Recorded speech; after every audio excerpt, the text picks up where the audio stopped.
My roommate killed 24 people over the past 2 years.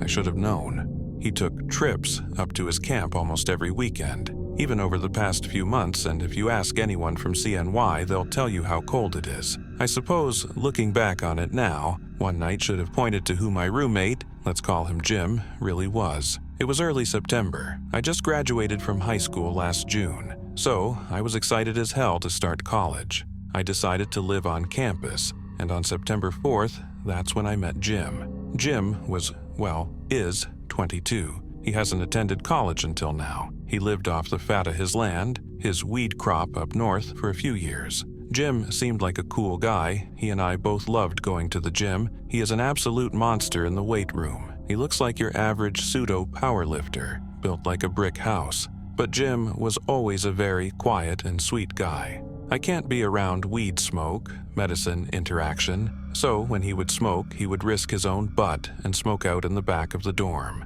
Now, throughout the whole first semester, Jim was still a great guy, but grew some new negative qualities. I'm not saying he became a bad person, but was adapting. After he and I went to our first few college parties, he had strung together a group of 4 girlfriends, and none of them knew about each other. He was such a good liar, and not just very convincing, but if I hadn't seen all the girls with my own eyes, I would have believed that the girl of the night was his one and only. Then came Halloween. I came back to my dorm room at 11:30 after being at another friend's costume party to find Jim crying in bed. It was weird. He never showed this much emotion before. So I obviously asked him what was wrong, and he told me that one of the girls, Jessica, was just found with no hands or feet inside a popular cornfield. I felt horrible. I decided I was going to try to make him feel better, so I ran into our bathroom to wash my face quick. But when I got in there, I could have sworn I saw Jim grinning ear to ear.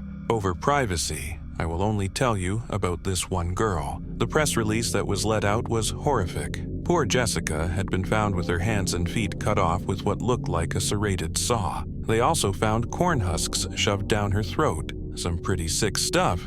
Jim was never the same after Jessica died. He started to completely skip his classes, drank heavily, spent insane amounts of time at the gym, and went up to his camp in the Adirondacks almost every weekend. This was also around the same time that the disappearances started to happen. It started with a young professor's aide. She had been walking her dog in her neighborhood not too far from campus when she went missing. They found her dog hanging by her leash on the aide's door. Then 3 women that were bar hopping in downtown Syracuse disappeared. They found one of the woman's lip ring in the parking lot of the bar they were last seen. Then came possibly the most disturbing one. A pregnant woman was attacked and kidnapped from her own apartment in Pulaski. The only thing left at the scene was a handwritten note saying, "I'm your baby's daddy now."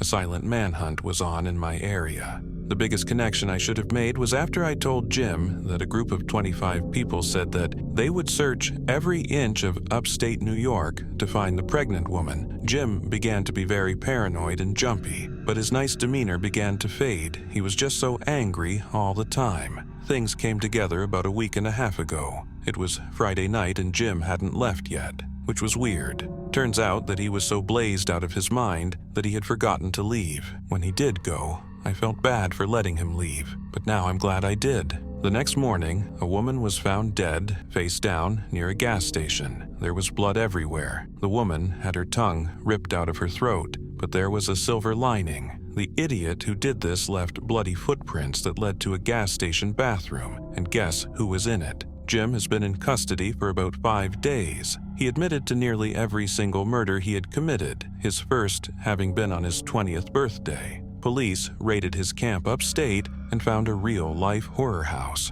Women's bodies were nailed to the wall as trophies. He even turned 2 of them into sex dolls. The sick man even bought a crib for, well, you know.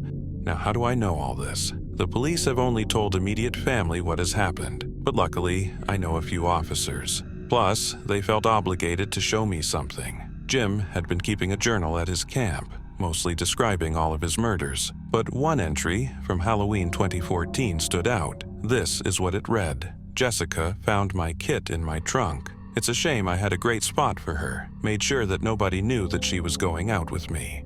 When police found her, I feigned tears for Dom. He's a great guy, easy to manipulate, but I'm still counting the days until he finally gets a girlfriend. I have never before been so happy to be single.